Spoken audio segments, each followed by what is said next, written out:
Hola, yo soy Ana de Alejandro y esta es la lectura en voz alta de Política Sexual de Kate Millett. Primera parte, Política Sexual. Número 1. Ejemplos de política sexual. Solía pedirle que me preparase el baño. Ella fingía darme largas, pero acababa haciéndolo. Cierta vez, mientras me jabonaba sentado en la bañera, advertí que había olvidado las toallas.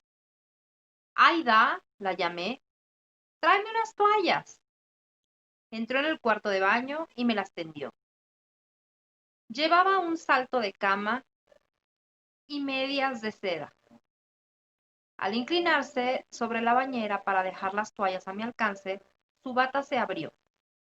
Me puse de rodillas y hundí la cabeza en su chocho. Todo sucedió tan deprisa que no le dio tiempo a rebelarse, ni siquiera a simular resistencia. La metí en la bañera con medias y todo. Le quité el salto de cama y lo arrojé al suelo. Le dejé las medias.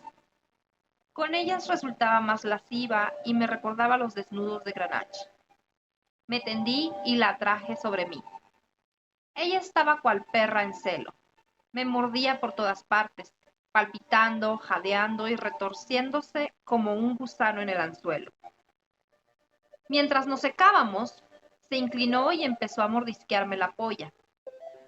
Me senté en el borde de la bañera y ella se arrodilló a mis pies para sorberla mejor. Al cabo de un rato, la levanté, la incliné hacia adelante y se la metí por detrás. Tenía un coño pequeño y jugoso que me calzaba como un guante. Le mordí la nuca, las orejas, los puntos más sensibles de su espalda, y al retirarme dejé la marca de mis dientes sobre su precioso culo blanco. No intercambiamos ni una sola palabra. Henry Miller, Sexus, Nueva York, Grove Press, 1965, página 180.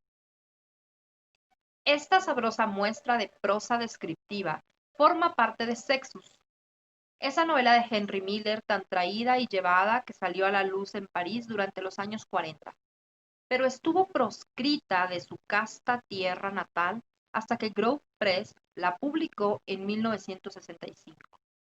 En el párrafo citado, Miller recuerda bajo el seudónimo de Val cómo sedujo a Aida Verlaine, la esposa de su amigo Bill Woodruff.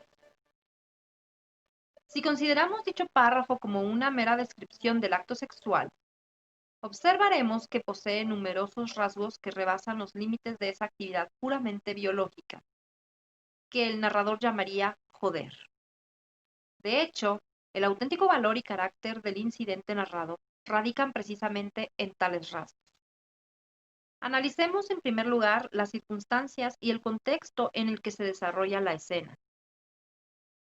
Val acaba de cruzarse con Bill Woodruff a la puerta de un teatro de variedades en el que actúa Aida Verlaine.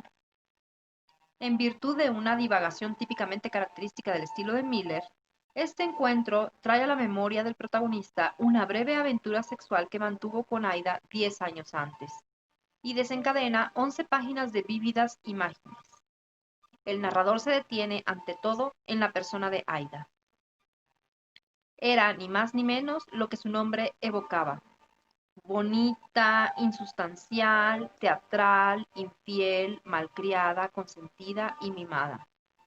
Tan hermosa como una muñeca de Dresde, pero con una melena negro azabache que le daba cierto aire javanés que parecía emanar de su alma, si es que la tenía.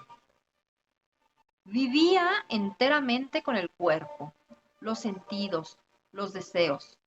Toda ella era una continua exhibición, la exhibición de su cuerpo, dirigida por su mezquina y tiránica voluntad, que el pobre Woodruff interpretaba como una monumental firmeza de carácter. Aida era una boa que engullía cuanto se le ponía delante, una boa cruel e insaciable. Mismo autor, página 178. En cuanto a Woodruff, Miller lo describe como un pobre muñeco o zarandeado por su mujer. Cuanto más se desvelaba por ella, menos se interesaba por él. Aida era un monstruo de pies a cabeza. El narrador pretende hallarse totalmente inmunizado contra su hechizo, si bien demuestra hacia ella una fría curiosidad intelectual. Como persona me importaba un comino, aun cuando me preguntaba a menudo si sería un buen bocado, por decirlo así. Reflexionaba sobre ello con indiferencia. No sé cómo, Aida lo advirtió. En su calidad de amigo de la familia, Val goza del privilegio de poder dormir de vez en cuando en casa de los Woodruff y desayunar en la cama, mientras Bill, el marido, acude a su trabajo. Reviste gran interés para el desarrollo posterior de los acontecimientos la táctica inicial adoptada por Val para despertar la solicitud de Aida. Le molestaba profundamente traerme el desayuno a la cama. No se lo servía a su marido y no veía razón alguna para hacer una excepción conmigo. Yo nunca he desayunado en la cama, salvo en casa de los Woodruff. Lo hacía con el único propósito de molestarla y humillarla. De acuerdo con uno de los mitos cruciales de cualquier novela de Miller, el protagonista, que siempre representa alguna faceta del mismo autor, demuestra tener un atractivo irresistible y una potencia sexual casi legendaria. Por ello, el lector apenas se extraña de que Aida sucumba con tanta facilidad. Pero volvamos al párrafo que abre nuestro análisis. La escena que describe parece una sucesión de artimañas agresivas urdidas por el héroe y toleradas por la mujer que representa lo que, impulsados por la fuerza de la costumbre, nos vemos obligados a denominar el papel de heroína. La primera maniobra del Don Juan consiste en exigir un favor suplementario, llevarle las toallas, a fin de restringir las funciones de Aida a las de anfitriona y criada. El que estuviese vestida con un ligero salto de cama y medias de seda añade una nota romántica y facilita la táctica escogida por el héroe.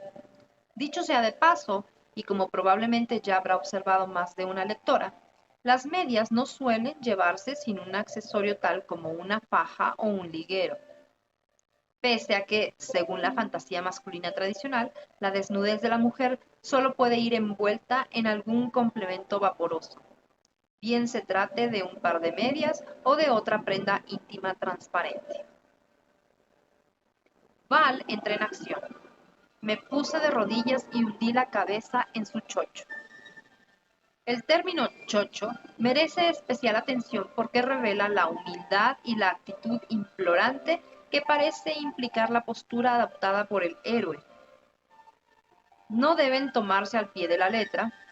En la palabra chocho cristaliza el tono displicente, expresado de forma tácita por todo el párrafo, en que un macho narraría a otro macho una de sus hazañas eróticas. Todavía más elocuente acerca del verdadero sentido de la acción resulta el comentario que sigue. Todo sucedió tan deprisa que no le dio tiempo a rebelarse, ni siquiera a simular resistencia. El vocablo rebelarse demuestra que la escena analizada no constituye una descripción del coito propiamente dicho, sino más bien una relación asentada sobre el principio del poder.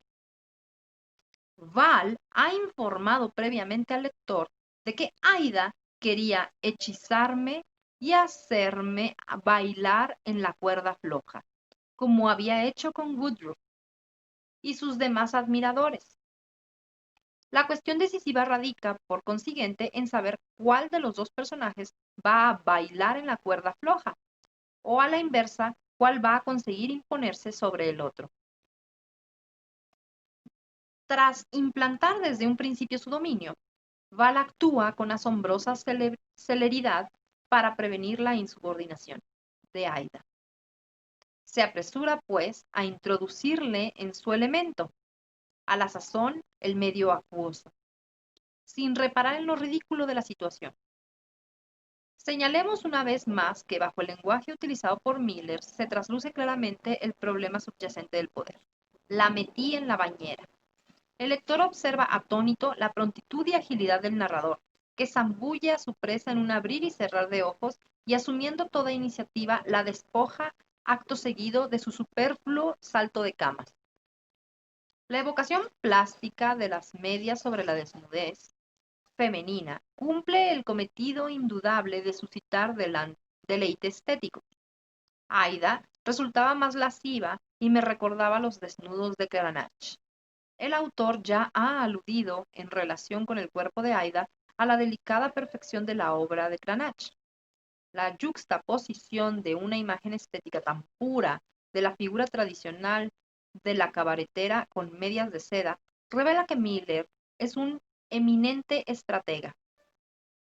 El epíteto lasciva encierra en sí una sensualidad deliberada y denota una marcada inclinación por la lujuria y la degradación sexual. De acuerdo con la convicción puritana que ve en el erotismo una actividad repugnante y un tanto ridícula. Según la definición de Webster, lascivo es sinónimo de disoluto, lujurioso, libidinoso, y se halla vinculado a una tendencia a producir emociones lúbricas. En cuanto a los desnudos de Cranach, tal y como los concibe el autor, se asemejan más bien a una Eva en el paraíso terrenal, delicada pero morbosa, relegada a la categoría de chica de calendario. Val prosigue, con imperturbable seguridad en sí mismo y evidente bienestar. Me tendí y las traje sobre mí. Viene a continuación una descripción puramente subjetiva. Dejando por un momento de admirarse, el héroe se extasía ante los efectos que produce su persona. Unos extraños fuegos artificiales desencadenados en el cuerpo de Aida en virtud de un mecanismo pavloviano. Al igual que el famoso perro programado, y de hecho parece una perra en celo. Esta responde cual autómata a la sabia manipulación del experimentador. Me mordía por todas partes, palpitando, jadeando y retorciéndose como un gusano en el anzuelo. Parece que semejante pérdida de autocontrol no se ve compartida por el protagonista. Él es el anzuelo y ella el gusano.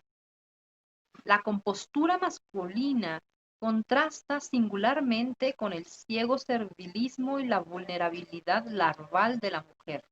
Aida ha sido poseída en los dos sentidos, estrechamente vinculados entre sí, que admite este verbo. Según las normas convencionales que rigen este tipo de narración erótica, una postura de coito es seguida de inmediato por otra menos ortodoxa y por consiguiente más incitante. Miller ofrece al lector una rápida descripción de cópula en posición dorsal, precedida por un fugaz interludio dedicado a la felación. Ahora bien, todavía más reveladora acerca de los problemas más amplios que nos proponemos investigar es la aclaración de que Aida se halla tan atrapada que por vez primera toma una iniciativa. Se inclinó y empezó a mordisquearme la polla. La polla del héroe, que ha pasado a primer plano, sigue pues siendo un anzuelo, y la heroína se ha transmutado definitivamente en un pez muy voraz. Tal vez esta serie de imágenes acuáticas las haya inspirado la bañera. Más adelante se invierten significativamente las posiciones.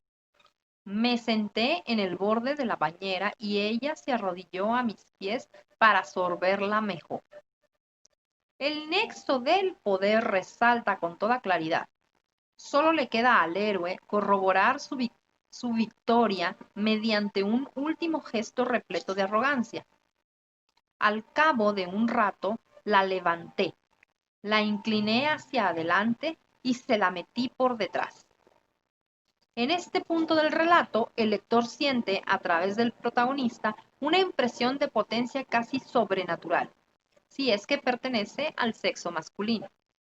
En efecto, estas cuantas líneas constituyen, además de una vívida y plástica profusión de pormenores eróticos, una afirmación absoluta del dominio varonil sobre una hembra débil, complaciente y poco inteligente. Representan, pues, un ejemplo de política sexual perteneciente al plano elemental de la cópula. Varias de las satisfacciones que experimentan a la par el héroe y el lector masculino proceden, sin duda alguna, del triunfo incondicional alcanzado por el macho. Tenía un coño pequeño y jugoso que me calzaba como un guante. El narrador atiende acto seguido al apetito del lector, describiéndole cómo saboreó su manjar y cómo mordió la nuca, las orejas, los puntos más sensibles de su espalda y su precioso culo blanco. Su último mordisco es casi un sello de patente destinado a acreditar la posición del objeto y a borrar los antiguos derechos de Bill Woodruff, quien, impulsado por su ciega pasión, solía rebajarse hasta el punto de besar esa región anatómica de su esposa. Nuestro héroe restablece la relación normal de los sexos mediante un gesto mucho más propio. Sin duda alguna, la frase más elocuente de todo el párrafo es la última. No intercambiamos ni una sola palabra. Al igual que esos héroes populares que nunca condescienden al quitarse el sombrero, Val lleva a cabo su hazaña, incluido el golpe de gracia, sin emitir un solo signo de comunicación humana. La evocación del episodio ocupa unas cuantas páginas más de estimulaciones eróticas de diversa índole, en las que mediante una sucesión de muestras de desprecio, tanto físicas como emocionales, el héroe consolida su posición dominante. Cuando Aida le pregunta, ¿no te gustó mucho, verdad?, le responde con estudiada insolencia. Me gusta esto, dije penetrando en ella con violencia. El pene se convierte así en un instrumento de castigo, mientras que los órganos genitales femeninos no son más que el vehículo de la humillación. Me gusta tu coño, Aida. Es lo mejor que tienes. Las escenas siguientes constituyen un alarde de la inteligencia superior y el admirable control del protagonista, al paso que confirman de modo irrefutable la estúpida complacencia y la desvalida carnalidad de la mujer. Cada línea enaltece más a aquel y envilece más a esta, corroborando la palpable duplicidad que rige la relación sexual. Nunca llevas prendas íntimas, ¿verdad? Eres una ramera. Le remangué el vestido y se lo dejé subido mientras terminaba de beberme el café. Juega un poco mientras lo acabo. Eres asqueroso, respondió, pero hizo cuanto le ordenaba. Tenlo abierto con los dedos. Me gusta su color. Diciendo esto, busqué una vela en el aparador que había junto a mí y se la entregué. Veamos si consigues metértela entera. Haces conmigo lo que quieres, maldito asqueroso. Bien que te gusta, ¿no es así? La despótica actitud de Val dirige el curso de los acontecimientos siguientes, y la narración va cayendo paulatinamente en ese tipo de fantasía que Stephen Marcus califica de pornotópica. El héroe desencadena una salva de orgasmos. La tendí en una pequeña mesa y cuando estaba a punto de explotar, la tomé en mis brazos y la pasé por la habitación. Después me aparté de ella y la hice caminar sobre las manos, sujetándola por los muslos y arrimándome de vez en cuando para excitarla todavía más. En las dos citas anteriores, las frases más significativas son la tendí sobre una pequeña mesa, la hice caminar sobre las manos, hizo cuanto le ordenaba y le remangué el vestido y se lo dejé subido. Aida es tan maleable e inconsistente como la arcilla común, y al igual que un niño amedrentado, ejecuta con sorprendente docilidad las órdenes que el héroe le da con el único propósito de humillarla y ennoblecerse. Dicho sea de paso, la potencia erectiva del protagonista es tan impresionante que él mismo se extasía ante ella. Permanecí así hasta alcanzar una erección tal que, aun después de una descarga, seguía pareciendo un martillo. Ello la excitó de modo increíble, y tras ver coronados sus esfuerzos por semejante éxito, el héroe admira embelesado los tesoros que revela su cuerpo. Mi polla parecía una manguera de goma magullada, colgaba entre mis piernas, 1 o 2 pulgadas más larga de lo normal, y tan hinchada que no acertaba a reconocerla. Aida, que en ningún momento ha sido objeto de gran atención, ni por parte de Val ni por la nuestra, cae pronto en el olvido, mientras el héroe se solaza con una diversión muy original. Fui a la cafetería de al lado y me bebí un par de vasos de leche con malta. El veredicto final que éste emite acerca de su reciente aventura redunda claramente en favor suyo. Un polvo realmente magnífico, pensé, preguntándome cómo actuaría cuando volviese a ver a Woodruff. Realmente magnífico. Sí, señor. En el transcurso de este lance, Val no deja de iluminar al lector acerca de la incompatibilidad conyugal de los Woodruff, que reviste un carácter marcadamente físico. El señor Woodruff posee al parecer un órgano genital de extraordinarias dimensiones, una auténtica polla de caballo, una auténtica polla de caballo. Recuerdo la primera vez que la contemplé. No podía creer lo que veían mis ojos. En cuanto a las proporciones del de su señora, ya han quedado precisadas por la imagen. Un coño pequeño y jugoso. Ahora bien, tan irremediable infortunio no impulsa en absoluto a la esposa a buscar satisfacción en otros hombres. El narrador subraya repetidas veces que es una engreída. Por ello resulta admirable el comportamiento ejemplar de nuestro héroe, que consigue reducirla a la posición de simple hembra y descubre, dando muestras de un olfato y un talento excepcionales, que Aida no es ni más ni menos que una ninfomaníaca insaciable. La personalidad de Aida Verlaine parece haber obsesionado la imaginación de Miller. No le basta que su héroe descubra su naturaleza de puta y la lleve hasta un paroxismo de sumisión sexual, poniéndole unos cuernos bastante largos a su obsequioso marido. En una obra anterior titulada Black Spring, Primavera Negra, aparece el mismo personaje en el papel de una prostituta desenmascarada y castigada como se merece. En dicha novela, Miller da rienda suelta a sus aficiones didácticas y justifica con gran profusión su pretensión de poseer una imaginación profundamente moral. El autor se recrea describiendo con todo detalle la brillante reacción de Bill Woodruff cuando un amigote le comunica las andanzas de su esposa. El narrador, que de nuevo representa a Henry Miller, describe así tan graciosa anécdota.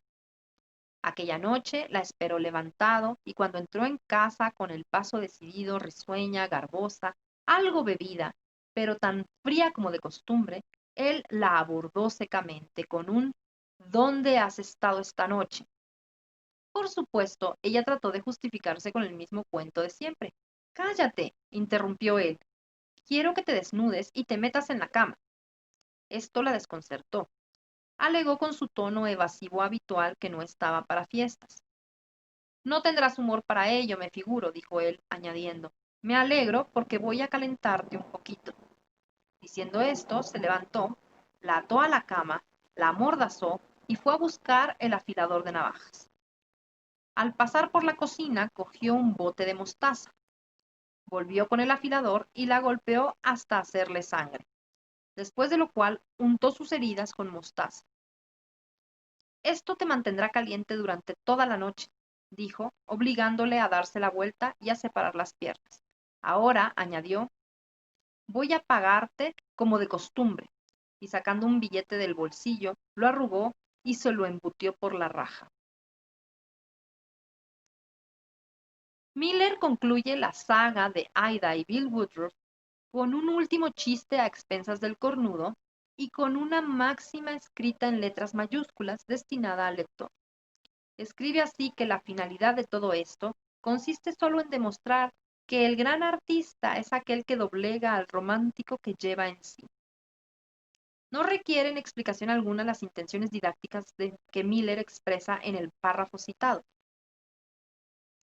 Hay que pegar a las mujeres frígidas, es decir, a aquellas que no se muestran complacientes en el terreno sexual. También hay que pegar a aquellas que infringen las leyes de la fidelidad conyugal, porque el trueque del matrimonio, sexo a cambio de seguridad, no debe ser violado por ninguna actividad comercial exterior.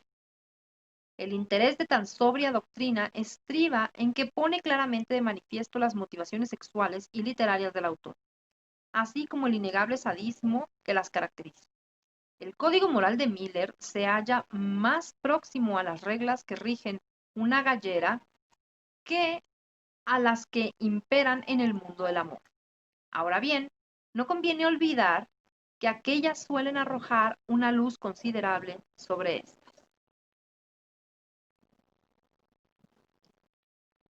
Número 2. No me encuentro en forma, dijo. ¿Seguimos? Ya veremos, contesté. Estate quieta. Sentí que estaba empezando a gozar. Mis dudas la habían puesto en marcha. Mi conjuro había descorrido el cerrojo. Todavía le faltaba un buen minuto, pero iba bien encaminada. Y como si uno de sus hábiles dedos hubiesen apretado en mí algún interruptor, me sentí impulsado como un cohete para volver a estrechar la mano del demonio. Sus ojos brillaban con inusitada voracidad, su boca irradiaba placer y felicidad. Yo estaba dispuesto a disparar el primer tiro, indeciso, cual gato atrapado entre dos alambres. Saltaba de uno a otro dando dos batidas opuestas, llevándole al Señor los despojos y secretos del infierno, transmitiendo mensajes de derrota de la triste matriz. Y por fin elegí. ¡Ay! Pero aún disponía de tiempo para cambiar. Elegí su coño. Ya no era un cementerio ni un depósito, no. Más bien se parecía a una capilla, a un lugar modesto y decente, cuyas paredes abrigadas despedían un olor fresco. Entre aquellos muros de piedra se respiraba una dulzura callada y reverente. Así será tu cárcel, me dijo, en un último esfuerzo, una voz interior.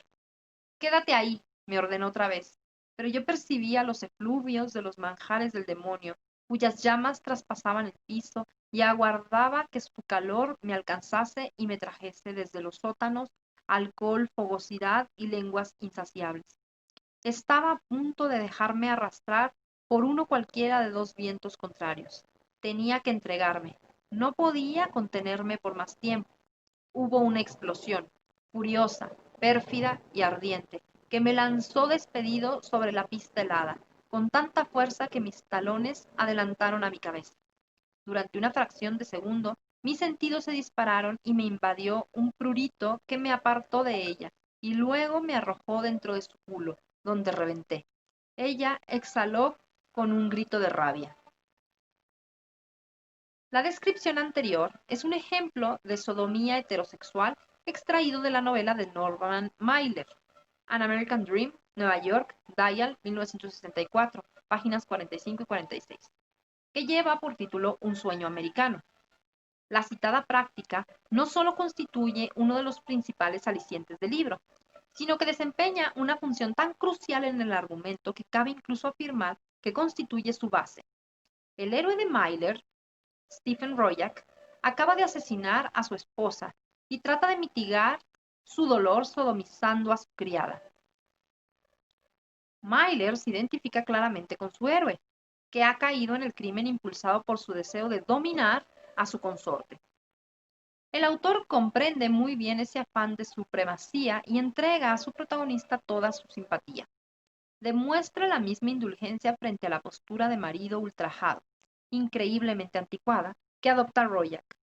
Su esposa, que está al tanto de sus numerosas aventuras eróticas, ha tenido la osadía de confesarle que desde su separación ella también ha vivido un poco. Lo que es más, y de aquí se deriva el papel decisivo que representará la sodomía en la novela. Llega incluso a admitir que ha practicado dicha actividad con sus amantes. Ahora bien, la sodomía constituye precisamente una especialidad de nuestro héroe, de la que se siente un tanto orgulloso, aun cuando para rebajar a su mujer replica que sus amigas la aventajan con creces. La idea de que ésta haya podido cometer un adulterio sodomítico constituye una prueba demasiado dura para su paciencia. Como no puede soportar semejante afrenta contra su vanidad, su sentido de la propiedad y sobre todo su supremacía innata de varón, se resarce acto seguido estrangulando a la presuntuosa, que ha osado desafiarle. Pero la señora de Royac defiende con ahínco los colores deportivos de la raza céltica, y nuestro héroe se le ve y se las desea para llevar a cabo su faena, que remata por fin, claramente agotado, pero tanto más triunfante. Me sentía abatido por una fatiga sublime y mi carne parecía rejuvenecida. No me había encontrado tan a gusto desde los 12 años. Me parecía inconcebible que hubiese algo en la vida que pudiese resistirme a complacerme. Pero volvamos a la criada. Rojac entra en su cuarto y la sorprende entregada a una afanosa masturbación, circunstancia cuyo carácter providencial no cabe poner en duda. El resto es pan comido. El protagonista le retira suavemente la mano de sus órganos genitales para sustituirla por su pie descalzo, arrebatándole al instante el húmedo y picante talento que conduce al triunfo. Este comentario anuncia el valor marcadamente heurístico de nuestro héroe, que nuestro héroe está llamado a descubrir en sus sucesivas hazañas sexuales. En el espacio de un segundo, Rojac se recrea ante la posibilidad de liquidar también a su criada. Estaba dispuesto a asesinarla sin pensármelo más, embriagado por mi tranquilizadora y placentera convicción de poder matar a cualquier persona en ese momento. Pero cambia súbitamente de opinión y decide tan solo poseerla. Vienen a continuación 3 páginas de actividad sexual en la que los personajes no intercambian una sola palabra. Rojac apunta con orgullo. Debieron de transcurrir 5 minutos antes que optase por besarla, pero al fin tomé su boca. Dicho sea de paso, no se dispone con ello sino a absorber su alma de proletaria alemana.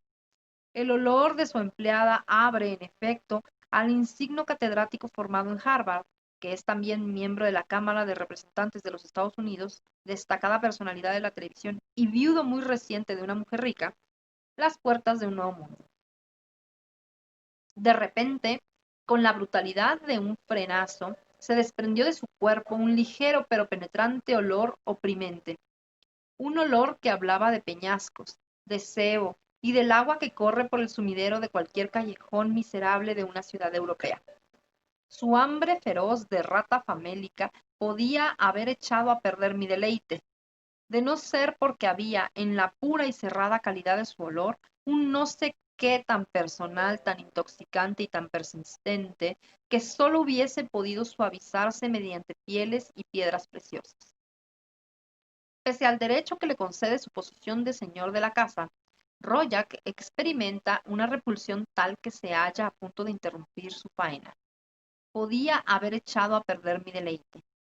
Vislumbra, no obstante, que hasta una criatura tan despreciable puede reportarle algún provecho. Sentí un súbito deseo de rehuir el mar para minar la tierra y penetrar ese trasero que encerraba tanta malicia y sagacidad. El lance es tan crítico que suscita el primer esbozo de comunicación verbal de todo el episodio. La sirvienta intenta oponerse a la voluntad de su amo.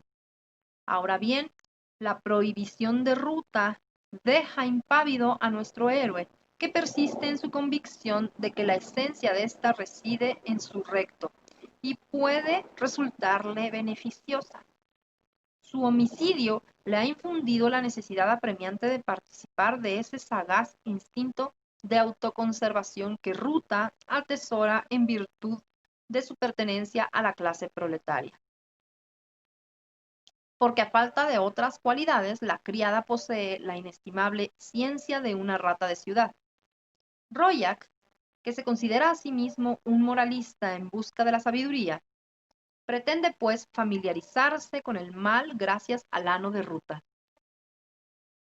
Tal vez no esté muy claro el porqué de la perversidad que nuestro héroe atribuye sin dudarlo a su sirvienta, y principalmente a sus intestinos. Pero la obra de Mailer encierra más de un misterio. En la mayoría de sus novelas, la sexualidad reviste un matiz místico y metafísico tan acusado que los órganos genitales adquieren una personalidad independiente. La caja de ruta, según el término forjado por el propio Royak, no tiene mucho que ofrecer, solo guarda en sí frías emanaciones de la matriz y un acopio de desilusiones. En un sueño americano, la sexualidad femenina alcanza tal punto de despersonalización que se confunde con la clase social o con la naturaleza. Ruta se comporta como una golfilla y Débora, la difunta esposa de Royak, como una cruel duquesa. Cherry, otra amante del protagonista, posee, por el contrario, las mismas virtudes de la naturaleza, tan alejadas de la pobre Ruta como de la peligrosa Débora. Demasiado díscola para seguir viviendo. Huelga señalar que por su doble condición de héroe y de macho, Royak trasciende esta tipología. Habiendo descubierto dónde reside la verdadera utilidad de su criada, el héroe desdeña su vagina para adentrarse en su orificio inferior. Subrayemos que el nombre de la criada supone de por sí un cruel juego de palabras. El vocablo alemán Rut, que se pronuncia casi igual que ruta, se aplica tanto a la férula o vara de castigo como al pene, lo cual encierra algo más que una simple coincidencia lingüística. Como la resistencia que le opone Ruta dificulta su penetración, Rorschach recurre a una ingeniosa estratagema: tirar de su cabello, sobreponiéndose a la repulsión que le inspira su tinte rojizo. Sentí el dolor que se irradió por todo su cuerpo desde el cuero cabelludo y se descorrió su trampilla cual palanca de hierro. Tras avanzar otro cuarto de pulgada, el resto fue sobre ruedas. Para justificar una vez más el interés que demuestra por su sirvienta, Royak vuelve a aludir al olor que despide su persona. Emanó de ella un aroma sutil, que no evocaba ya su ambiciosa testarudez ni su monomaníaca desenvoltura. Era tan suave como su carne, pero no tan limpio. Abrigaba en sí un no sé qué huidizo, un temor soterrado. Así como el homicidio había originado en él una fatiga sublime, Royak se entrega a la continuación a la gloriosa fantasía de estar llevando a cabo un acto de patriotismo, al sodomizar a una nazi. Tal vez al lector le resulte difícil ver en Ruta, que solo tiene 23 años y era por tanto una niña durante la guerra, a la víctima más apropiada para la perentoria justicia de Royak. Pese a ello, nuestro héroe perpetra su venganza racial con singular deleite. Follar a una nazi implicaba un excelso placer personal. Era, al fin y al cabo, una tarea de limpieza. Me parecía estar surcando un aire cristalino por encima de los estertores de Lutero. Gracias a un subterfugio ideológico tan cómodo, Royak, que es un auténtico brujo en el arte de manipular la ética, se ha colocado en una posición aventajada con vistas a sus próximas hazañas sexuales. La sodomía admite diversas acepciones en su mente. Es un síntoma de homosexualidad, según le confiesa a Cherry, nuestro héroe abriga ciertas dudas respecto de su vocación heterosexual. Es también una habilidad sexual prohibida que domina con tanta maestría que pretende ejercer sobre ella una propiedad exclusiva. Y es por último sinónimo de violación anal, es decir, un modo idóneo de expresar su desdeñosa superioridad. A Ruta le reserva únicamente la actitud entrañada por este último significado. Durante el resto del episodio, Royak distrae al lector con una diversidad de imprecisiones acerca del recto de Ruta, manantial de placeres, y de su vagina, ese almacén desierto, esa tumba vacía. Ahora bien, su virtuosismo no consigue acallar todos sus temores. Como era de esperar, estos no se refieren al placer de Ruta, sino al peculiar concepto del honor sexual que anima a nuestro protagonista. Al fin y al cabo, medita, la matriz podría contener alguna pobre flor crecida en pleno túnel. En consecuencia, Royak no puede perdonarse el haber privado a su víctima de la sublime oportunidad de llevar en su seno el semen de su amo, sustancia frente a la que éste demuestra una reverente admiración, y se califica a sí mismo de gran ladrón. Más adelante se permitirá unas cuantas lamentaciones en torno a la mala suerte de esa matriz vacía, ese cementerio que se jugó una flor y la perdió. El que su valioso semen haya ido a parar al recto de Ruta y no a su útero, suscita en el héroe un sentimiento de culpa muy embriagador. Ha perdido la sublime oportunidad de quedar impregnada por una esencia superior y es digna por ello de una sincera compasión. Pensé entonces en lo que había depositado en ella. Estaba pudriéndose en las calderas del infierno. Y a continuación se pregunta, ¿recaerá sobre mí la maldición? ¿La opresión que se había cernido sobre mí en las tinieblas se debía acaso a que la simiente estaba expirando en el campo enemigo? La monotonía demostrada por Royak acerca del destino de sus secreciones sexuales es posiblemente el primer síntoma del vértigo existencial que manifestará en una fase más avanzada. En cuanto a Ruta, responde maravillosamente a la habilidad de su amo, de acuerdo con el dictamen de la fantasía varonil. De hecho, resulta un tanto sorprendente la gratitud que le infunde su rapto anal. No sé cómo puede tener problemas con su mujer. Es usted un auténtico genio, señor. En lo sucesivo, Royak ejerce un dominio absoluto sobre su criada que satisface todas las expectativas del narcisismo masculino. Se estaba haciendo mía, como ninguna mujer lo había conseguido hasta entonces. Quería formar parte integrante de mi voluntad. Al parecer, Ruta no hubiese podido desear nada mejor para sí misma.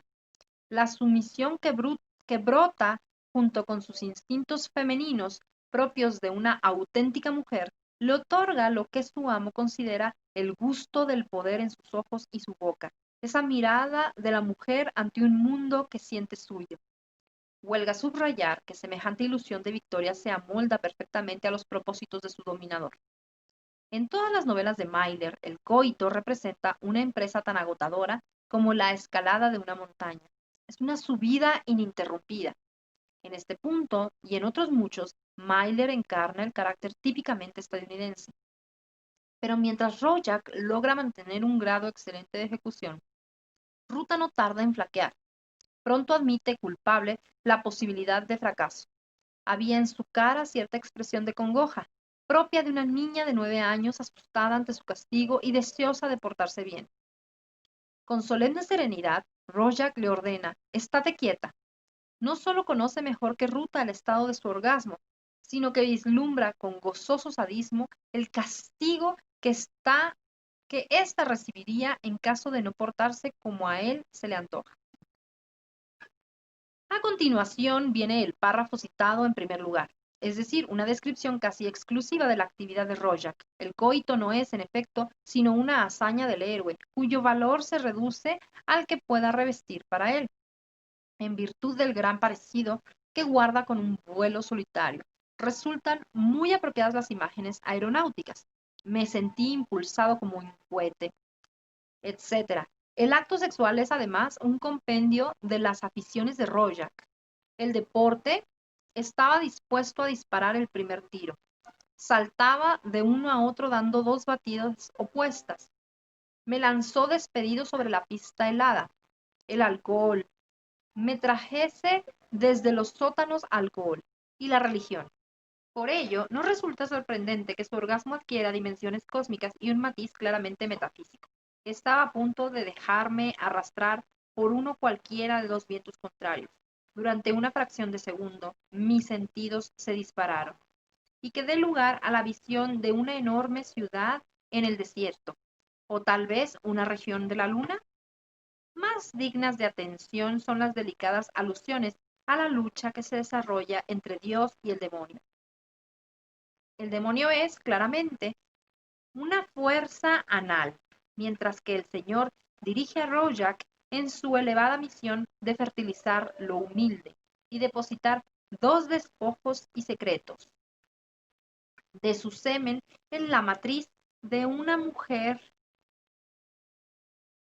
tan abyecta gracias a su generosa visitación. Sin duda, el coño de Ruta se purifica y adquiere cierta respetabilidad gracias a su contacto con Royak. Ya no era un cementerio ni un depósito, no, más bien se parecía a una capilla. Ahora bien, pese a tales metáforas plagiadas de William Blake, no representa sino un lugar modesto y decente con paredes abrigadas. Es, por tanto, un excelso, aunque efímero honor para él albergar a un ser como Rojak, que se rebaja a descubrir en él una dulzura callada y reverente. Sin embargo, el verdadero final del héroe no es muy halagador. Tras comparar el mencionado órgano con distintos tipos de construcciones públicas, termina viendo en él una cárcel con muros de piedra.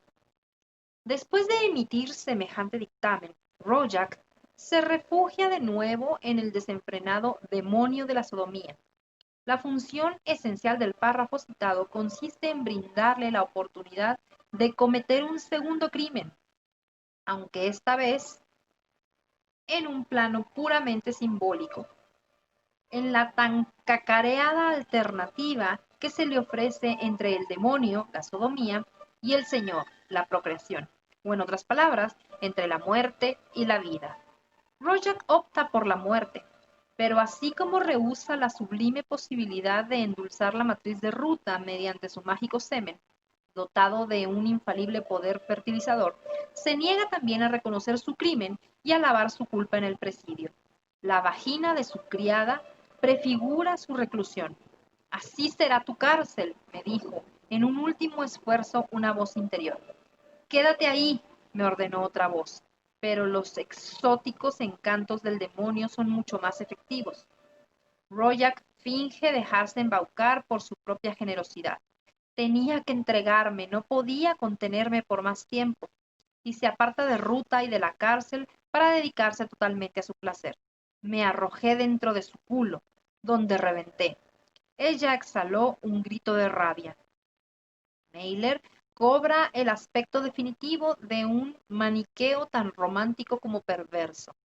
Tras recibir la efusiva felicitación de su criada por su brillante actuación, Rojak sube tranquilamente al piso de arriba y arroja el cadáver de su esposa por la ventana. Ha optado por adherirse al demonio y seguir con vida. Ruta ha resultado, en definitiva, un recipiente de notoria utilidad.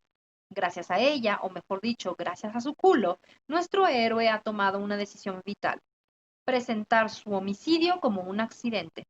Por suerte, el resto del mundo se muestra tan complaciente como su sirvienta. Todos los obstáculos se desvanecen ante su milagrosa inventiva y fomentan incluso su rejuvenecimiento y regeneración.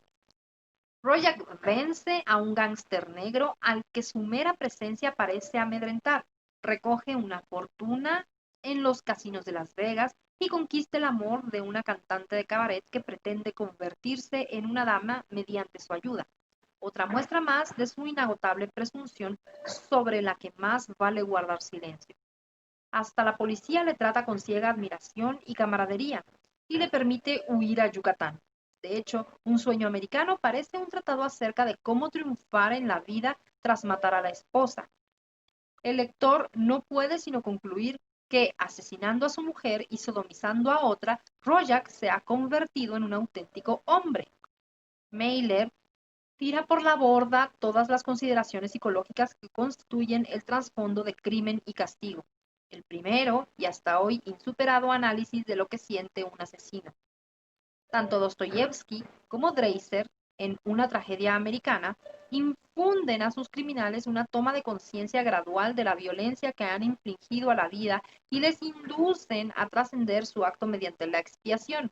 Rojak representa uno de los primeros personajes que no pagan por su crimen y es, a ciencia cierta, el primer héroe que se recrea en él, sin perder en ningún momento la complicidad de su creador. El hijo nativo, Richard Wright, comprende el crimen de Bigger Thomas, pero no lo disculpa. Por el contrario, lo convierte en el prototipo de la lógica de la violencia que impera en una sociedad racista. Mailer también da la impresión de forjar en su protagonista a un personaje simbólico, cuyo homicidio es sintomático de las condiciones que prevalecen en la sociedad estadounidense. Ahora bien, tales condiciones parecen limitarse a una enconada hostilidad sexual que alcanza las proporciones de una guerra, cuyas armas son el asesinato y la sodomía.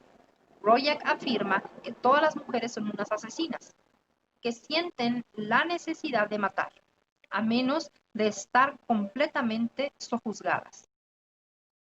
Mailer pertenece al bando de los vencedores y hace que Rojak, el último defensor de la supremacía masculina, una causa un tanto curiosa, su héroe no recuerda en nada al desvalido criminal de Wright, cuya desesperación constituye, a la vez, un alegato en pro de la justicia racial y una amenazadora visión de lo que su falta podría acarrear. Rojak pertenece a la clase dominante más inveterada del mundo y, al igual que esos partidarios de causas perdidas creados por Faulkner, lucha por mantener a toda costa una jerarquía social abocada a derrumbarse. Pese a su ascendencia judía y a sus opiniones liberales, es el último gran conquistador de raza blanca.